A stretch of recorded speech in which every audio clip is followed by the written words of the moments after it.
And most enamored by was the head and neck service under the leadership of Dr. E. Strong.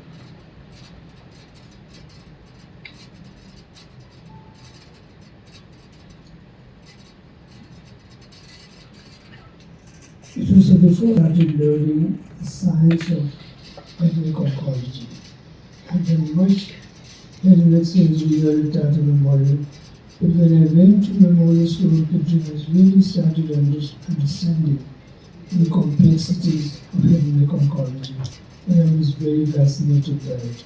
There's much that I learned in that unit, and how the treatment policies were, what the treatment guidelines should be, various new surgical procedures I learned there.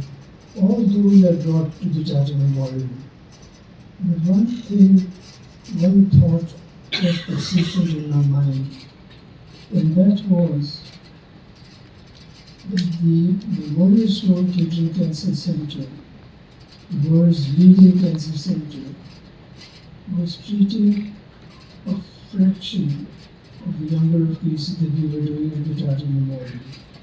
They were treating less than 10% of the cases that we were doing at the Tata Memorial. And yet they were world leaders. And we were relying on Western textbooks to learn the guidelines for the treatment of cancers that we were dealing with in large numbers. And I kept feeling that this had to change.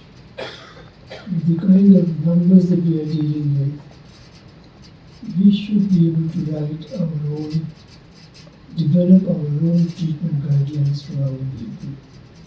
And in many ways, this became the second driving force for me, besides the commitment that we should be able to deliver more for more people from limited resources. And that is why when I came back to the Tata Memorial, as the regional specialties were being set up, I opted to go into the head and neck service. I was a general surgical oncologist.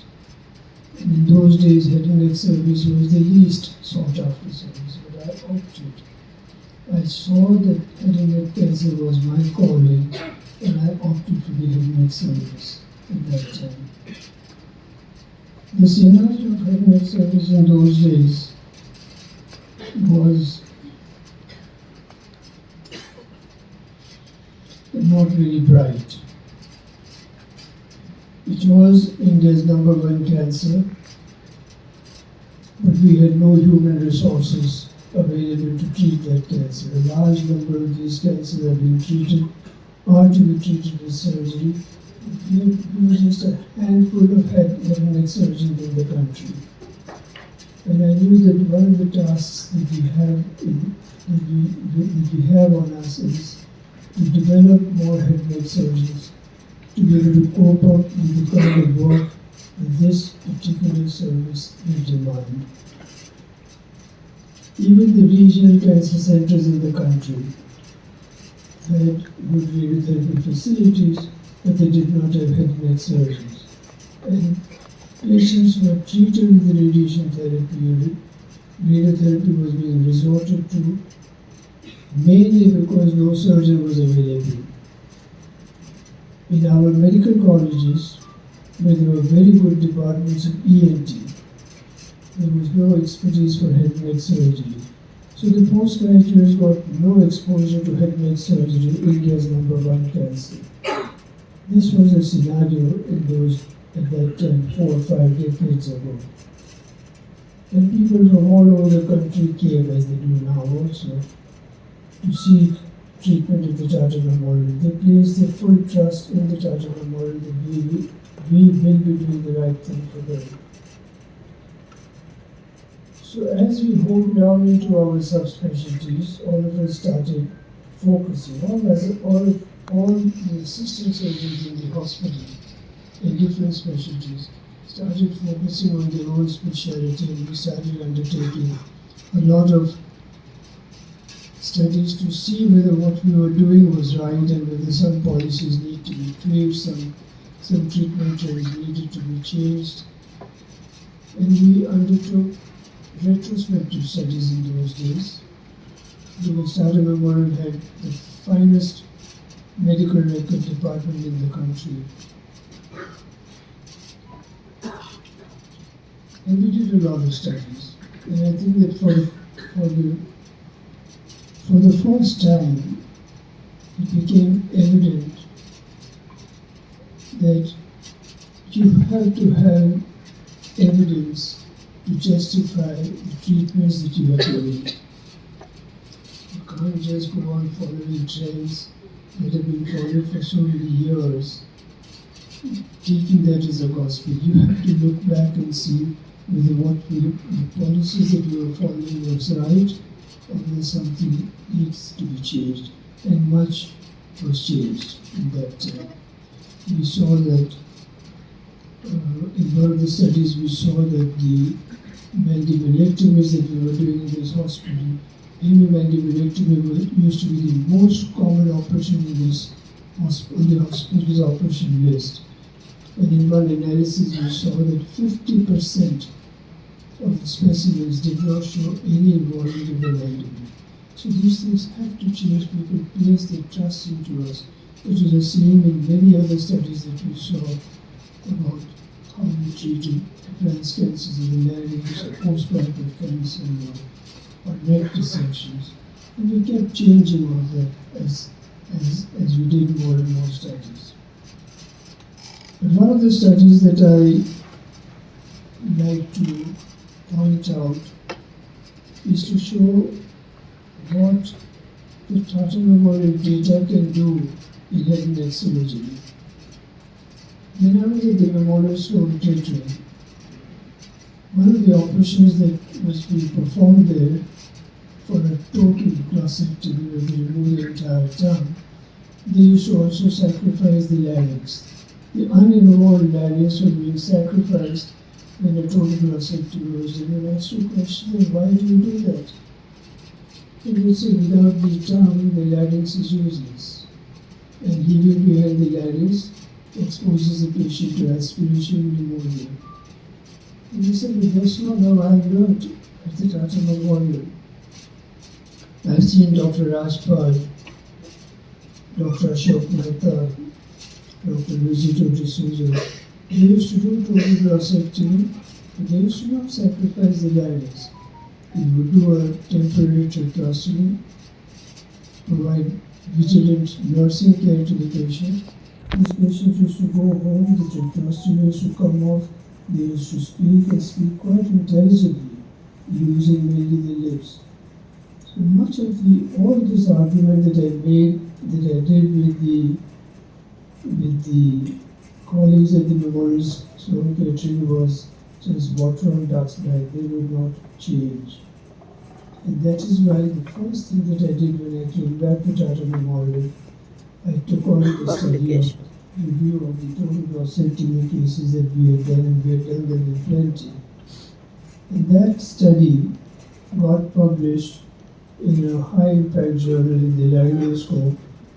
That study was selected for review in the Yearbook of Surgery, and that study made Memorial Sloan Kettering Cancer Center change its treatment policy. And that was a matter of great pride that Tata Memorial can influence world's leading cancer center.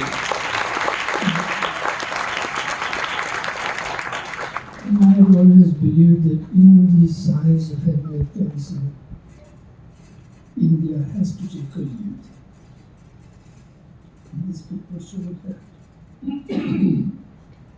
So we did a lot of developmental surgeries. Besides doing these studies, we developed a lot of surgeries, mainly the ones that brought in conservation trends in radical cancer surgery. So how we will preserve the mandible, how we will preserve the larynx and insect the larynx. And you develop the full range of Walsh conservation surgeries in laryngeal cancer. And what these developments did was, in those times, this was very appropriate.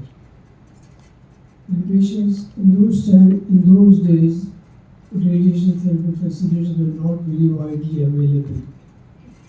and people from the interiors of the country would come to Bombay, would wait here. They would have to wait for 6 weeks of radiotherapy, besides the waiting time for them to get an appointment.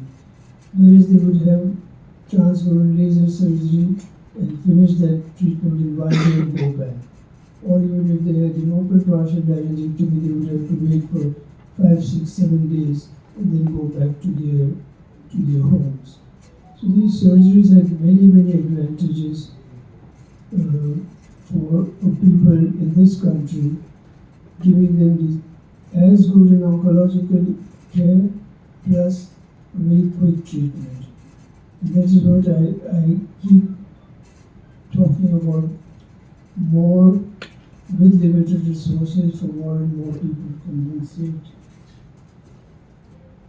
And with all this focus on towards conservation surgery that I had, I came up with the first book 28 years ago, Voice Conservation in Laryngeal Cancer. And what this book did was, it listed the full range of voice conservation surgeries, starting from transvagal laser surgery, the conventional open partial laryngectomies, the extended open partial laryngectomies, and the near total laryngectomies, which are not practiced in many institutions. They are practiced in very few limited institutions. People in medical facilities, doctors don't accept change very easily. And doctors don't have the ability to market their thank you. They do not have the ability to market the way the corporate sector markets its products and makes it available.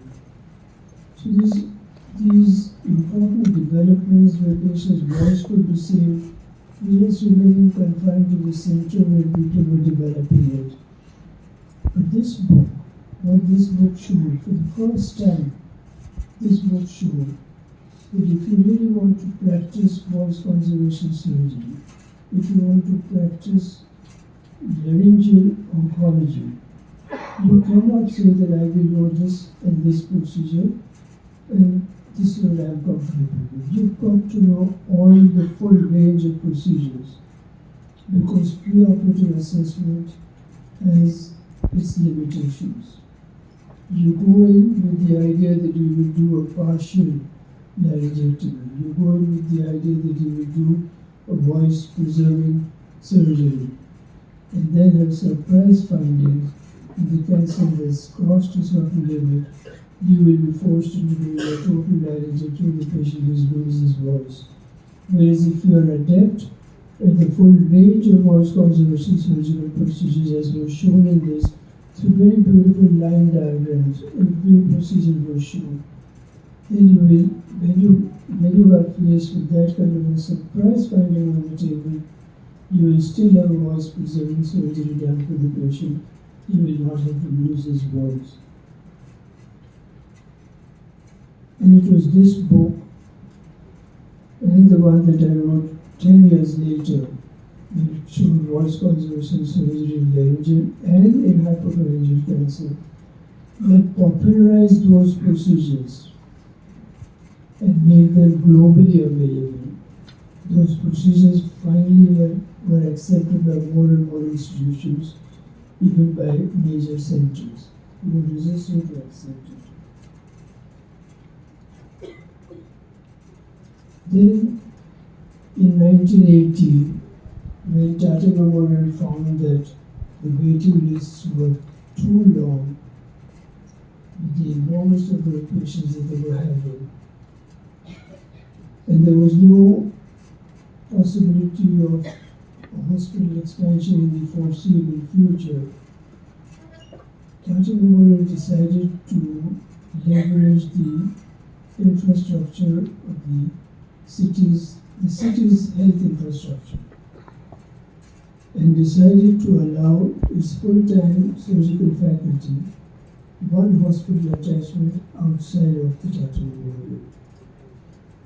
And I decided to take an attachment to a small community hospital, the Prince Ali Khan Hospital, because as the director of the Arakan Health Services, I knew that I will have a say in the matter in the development of this institution.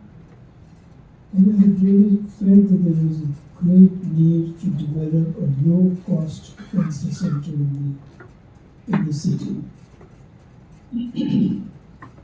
Fortunately, the hospital's management was very supportive, and together we developed welfare programs that could offer patients heavily subsidized treatment and even free treatment at the Prince Khan Hospital. Gradually, the hospital upgraded itself, expanded ICU, and more services were added.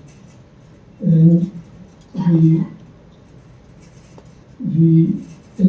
and of course I was able to get a very good team with me. Dr. Tapan Saikia is a medical oncologist, my very close associate, Dr. Rajan Kannan, one of the finest surgeons that I have had. Dr. Chinoy is our histopathologist. Dr. Asif Mobil as the imaging person. Dr. Sanjay Jain as an imaging person. Dr. Azmat as our microvascular surgeon. Anita is our rehabilitation head. And Dr. Ilavia, not only as an anesthetist but also as the CEO of the Prince Khan Hospital. We had a great team and we built